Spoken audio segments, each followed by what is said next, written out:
some transits and natal placements take a little more time for me to be able to crystallize and be able to verbalize.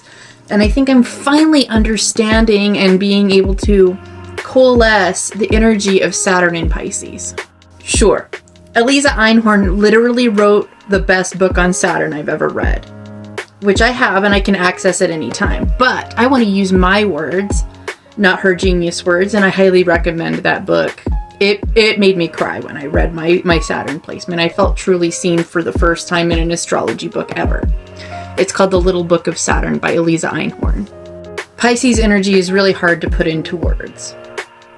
But if you look at the mythology, you see the themes of unconditional love, but also having a tie that binds, but a space in between.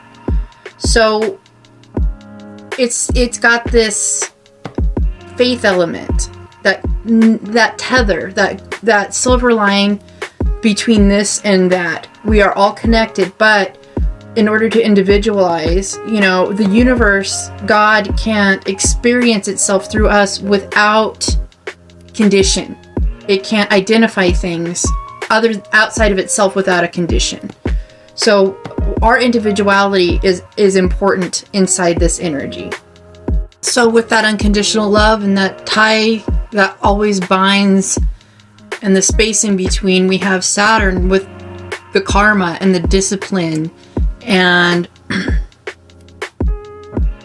he demands us to build upon those things, to make them solid, to go take that flow, that unseen thing, and turn it into something. So what else is crystallized? What else is encapsulated in that but potential? If we see potential in ourselves or others, and it's a lot easier to identify it in somebody else, we can fall in love with that potential. But we really have to see, are they taking the steps towards that potential, or is it just something that we sense about them? That maybe it's just an energy they hold. Just a little English lesson. I looked up potential in the thesaurus, which is a really good way to look at the way you speak about yourself and others in order to see the shadows of the root words that you're using in order to understand the spells you're speaking and casting. Synonyms for potential: hidden or occulted, likely, possible, add an ad pop-up, and then there's probable or budding or future. These are all things that are not in the present. These are not in the room. Antonyms: unlikely, helpless, impossible, lacking, uncompromising.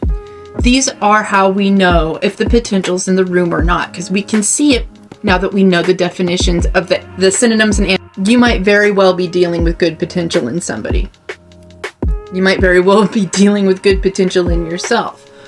But if you're doing either of those things, you're not dealing with the present reality. And the present reality has to be filled with baby steps in order to see if that is going to become a reality or not. That is, the fruits by which ye shall know them. Are they taking steps daily? Are you taking steps daily? Are you doing baby steps? Are you taking that low-hanging fruit every single day that'll get you closer to your potential? Some of my favorite readings that I've ever had have had to do with asking the good questions like, what am I doing here? How do other people perceive me? What does God want from me right now? What can't I see? What can I unblock? What can I work on? All these are great things to work on in a reading. No tarot card reader is 100%. Every tarot reader has the potential to get it wrong some of the time. But the thing is it really matters where the weight of their groundwork is, where their leverage is in their daily life, where they've met themselves at. That's where the quality of the messages that you're going to receive come through. That's where you're going to start seeing these things they say come to fruition. So pay attention, pay very close attention to the words you use to actualize your your current reality, how you view things. Are you falling in love with potential? Are you actually taking steps to get there? You'll know it by the way it makes you feel. Does it make the pit of your stomach sink, or is it rising in pride? That is my message for the day. I love you.